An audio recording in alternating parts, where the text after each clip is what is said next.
श्री उत्तम रेड्डी जी, भाई पोन्नम प्रभाकर जी, आदरणीय श्रीधर बाबू सर, हमारे बीच में उपस्थित एआईसीसी से हमारे वरिष्ठ साथी रहे हनुमंतराव जी, मधु यास्की गौड़ जी, हमारे भाई संपत जी, हमारे तमाम एमएलए और एमएलसी साथीगण, जिला कांग्रेस कमेटी के अध्यक्षगण, और मुझे बताया गया है कि इस कार्यक्रम के समायोजन में जिन साथियों ने बहुत मेहनत की है, ऐसे हमारे हरिवर्धन रेड्डी जी, हनुमंत रेड्डी जी, श्रीशैलम गौड़ जी, हमारे साथी वज्रेश यादव जी, भूपति रेड्डी जी, परमेश रेड्डी जी, बंडी रमेश जी और हनुमंत राव जी, हमारे तमाम सभी साथीगण और हमारे तमाम सभी मोर्चा संगठन के डिपार्टमेंट्स के साथीगण।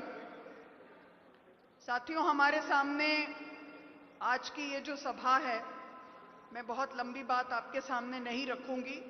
हमारे माननीय मुख्यमंत्री जी आपसे आपकी भाषा में बात करेंगे और अच्छी से जो उद्देश्य है उसके बारे में बताएंगे।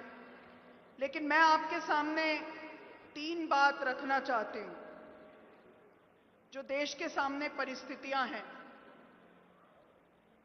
आतंकवाद से अगर कोई दल सबसे ज्यादा लड़ा, अगर किसी दल ने अपने शीर्षस्थ नेताओं को आतंकवाद से लड़ते हुए इस देश की एकता और अखंडता के लिए समर्पित किया, तो वो कांग्रेस पार्टी है।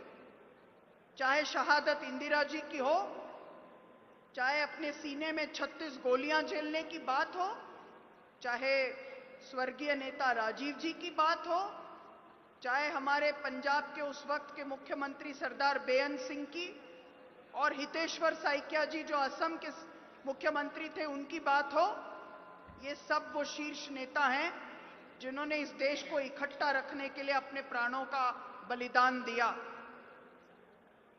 जब लाल बहादुर शास्त्री जी से ये पूछा गया कि आप पाकिस्तान के कमांडर तो 6 फुट के हैं, और ये माना जाता था और ये सच भी था कि लाल बहादुर शास्त्री जी का जो उनकी हाइट थी वो कम थी, तो जब उनसे पत्रकारों ने पूछा कि आप पाकिस्तान के जो राष्ट्रपति हैं, जो सेना का भी काम देखते हैं, जिनकी हाइट बहुत ज्यादा है, उनसे आप कैसे संवाद करेंगे? तो उन्होंने कहा कि वो मुझसे झुककर बात करेंगे और मैं सर उठाकर बात करूंगा। ये भारत की परंपरा है और इस परंपरा में सेना को हमेशा राजनीतिकरण से दूर रखा गया है। सेना का कभी राजनीतिकरण नहीं हुआ, सेना में कभी सांप्रदायिकता नहीं रही। सेना में हमेशा इस बात की कोशिश की गई कि वो राजनीति से, राजनीतिक हथकंडों से आजाद होकर इस देश के सीमाओं की रक्षा के लिए लड़ाई लड़े। और हम अपने सभी शहीद, पहलगाम के हमले के बाद हुए जो सिविलियंस शहीद हुए और जो सेना के लोग शहीद हुए, उनको नमन करते हैं, उनके आगे अपना सर झुकाते हैं। तो क्या सवाल यह है कि किसी से नफरत किए बगैर किसी से लड़ाई लड़ी जा सकती है क्या? तो मैं इतना ही कहना चाहती हूं, किसी से लड़ाई लड़ने का मतलब किसी से नफरत करना नहीं है।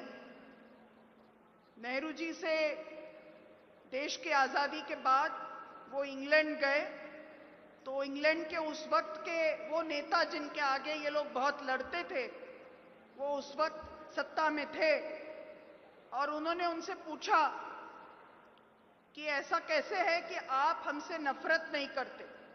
How is it that you don't hate us? Nehru ji ने कहा कि we have been trained by a person to neither hate you nor fear you. हम एक ऐसे व्यक्ति से प्रशिक्षित हैं, उनका इशारा गांधी जी की ओर था, जिनसे हमने सीखा कि किसी से नफरत भी मत करो और किसी से डरो भी मत। तो वो क्या परिस्थितियां थी कि पहलगाम के बाद जब पूरा देश इकट्ठा था, जब पूरे देश की सेना संकल्पित थी, कार्रवाई चल रही थी, तब सीज फायर की घोषणा हो गई। तो तब हमको उस नेता की याद आती है। इतिहास रचने वाले बहुत से नेता होंगे, लेकिन दुनिया का भूगोल बदलने वाली नेता स्वर्गीय इंदिरा जी थी, जिन्होंने हमारा पड़ोस का भूगोल बदलकर हमको दिया। तो ये जो आज कोशिश हो रही है, तो हमारे सामने सवाल है, वो आतंकवादी अब तक पकड़े क्यों नहीं गए?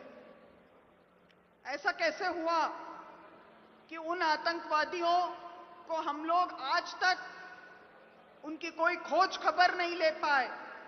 जब हमारी पूरी सेना लड़ने के लिए तैयार थी, तो ऐसा कैसे हुआ कि हम किसी दूसरे मुल्क के दबाव में आकर हमने सीज फायर किया? तो इंदिरा जी की याद आती है, जिन्होंने 71 की लड़ाई में सामने से जब फ्लीट 7 भेजने की धमकी मिली, तो भी वो उसके आगे झुकी नहीं, अमेरिकी चौधराहट के सामने झुकी नहीं, और उन्होंने किसी और की चौधरी होने को स्वीकार नहीं किया, और अपने आप को झुकाए बगैर एक इतिहास की रचना की। तो आज हम आखिरी बात इतना ही कहना चाहते हैं कि इन्होंने व्योमिका जी और बहन सोफिया जी को आगे रखकर पूरी बात रखी। इनको विश्वास रहा हो या ना रहा हो, देश की गंगा जमनी तहजीब पर हमको विश्वास है कि इस देश के लिए अल्बर्ट एक्का ने अपनी शहादत दी है, तो अब्दुल हमीद ने भी शहादत दी है, और उन दोनों को परमवीर चक्र मिला है। परमवीर चक्र सोमनाथ शर्मा को भी मिला है। और भारत इस इतिहास को याद रखता है कि यहां अगर राम प्रसाद बिस्मिल ने शहादत दी है, तो अशफाकुल्ला खान ने भी शहादत दी है। यह वही देश है जहां पर हमको विश्वास है कि हमारा जो सद्भाव का रास्ता है, सांप्रदायिक सद्भाव का रास्ता, वो इस देश को इकट्ठा रखने का रास्ता है, और वही हमारे देश को, उसकी सरहदों को ऊंचा बनाता है। और हमें पूरा विश्वास है कि आने वाले समय में इस देश के नागरिक एक होकर न इस सेना के सांप्रदायिकरण को स्वीकार कर सकते हैं, न ही हमारी सरहदों को जो लोग मिटाने की कोशिश करते हैं, उनके मंसूबों को कभी कामयाब होने देंगे। हमें पूरा विश्वास है कि इस देश की सरहद को इकट्ठा रखने के लिए हमारे देश के लोग आगे बढ़ चढ़कर जो मेहनत करते हैं, जो अपना खून पसीना बहाते हैं, उस परंपरा को जिंदा रखेंगे। लेकिन इन हुक्मरानों को सवाल का जवाब तो देना पड़ेगा कि वो क्या परिस्थितियां थी कि उन्होंने घुटने टेके, वो क्या परिस्थितियां थी कि आज तक माननीय प्रधानमंत्री जी को समय नहीं मिला कि जम्मू में, पुंछ में, जहां जहां पर फायरिंग में बहुत आम लोग, छोटे छोटे बच्चे असमय चले गए, उनका आंसू पोंछने के लिए अगर कोई गया तो वो राहुल गांधी है, वो नरेंद्र मोदी जी नहीं गए। ये उनको अपने मन की बात में जरूर बताना चाहिए कि उनके पास उसके लिए समय क्यों नहीं था। साथियों, क्योंकि ये देश का किसका सवाल था, पूरा विपक्ष एक साथ आया, पूरे विपक्ष ने चाहा कि पूरा देश इकट्ठा होकर लड़े,